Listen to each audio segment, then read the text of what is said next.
Okay, another way of solving this search problem we solved earlier.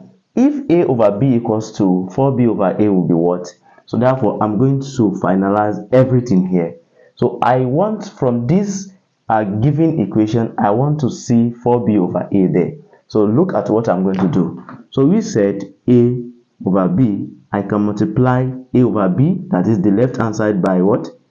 B over a, at the same time to the right hand side, 2b over what? Over a. So now from here, what do you think I can do? Because I'm looking for 4b over a. So now what do you think if I multiply both sides by 2 again? You can see that this is going to be 2 into bracket ab over what? Over ab. When I try to multiply this together, then 2 times 2b over a. Right? So now from there, you can see that this AB will cancel this B. We have 2 equals 2 times 2, we have 4B over A, which implies that 4B over A equals what? Equals 2. Can you see?